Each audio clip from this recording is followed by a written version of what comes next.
Coach, first of all, just first thoughts on the scrimmage just now?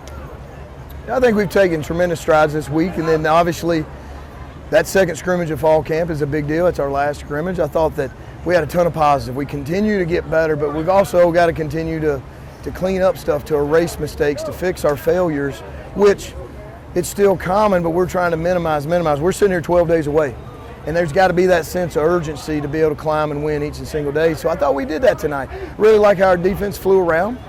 I like how we kind of controlled the line of scrimmage for the most part up front defensively, and we were still able to make a lot of plays offensively. You know, we kind of went two groups tonight, so overall very pleased, but we still got a long way to go. How great was it seeing Deshaun Ford out there getting some live licks?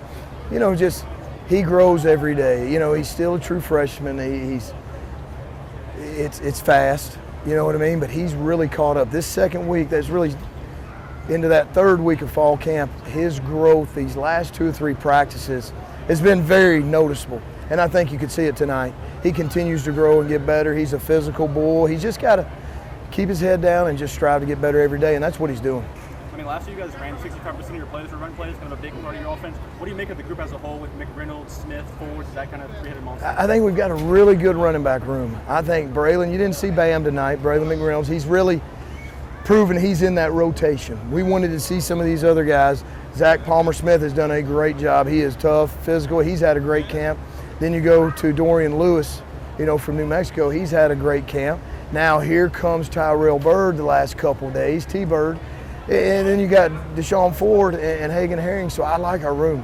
This is going to be more of a, this won't be a one-man show kind of like it was last year, because we've got a lot of quality backs that can all play big roles in this season.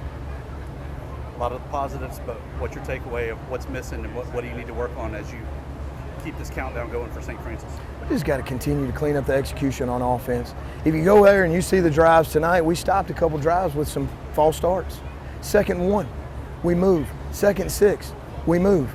Those are the things that you can't beat yourself. Execution and being able to operate and eliminate pre-snap penalties is critical. Thought we forced the ball. Hunter forced the ball.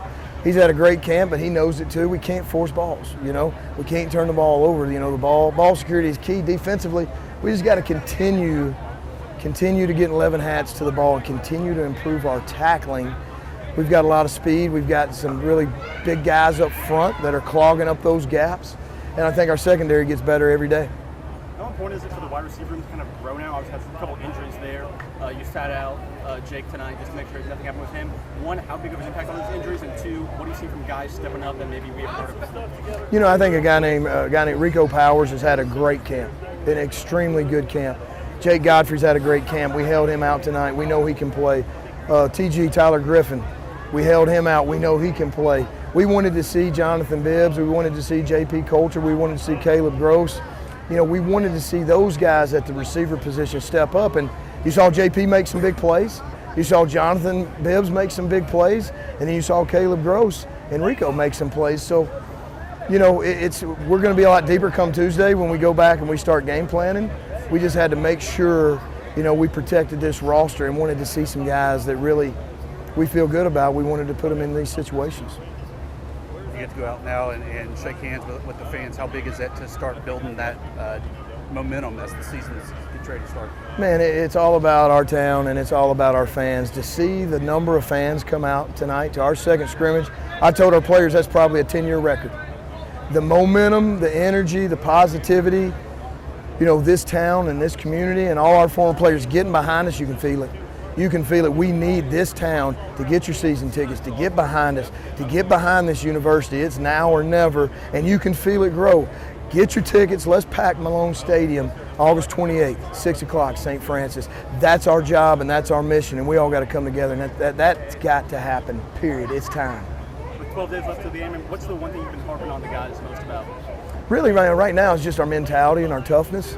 We make every day really tough. Our discipline's got to continue to grow, but really what we've seen this week is something I haven't seen a lot of here. It's been physical. It's been, you know, violent, and it's back and forth and back and forth. But you're seeing all the defensive players, boom.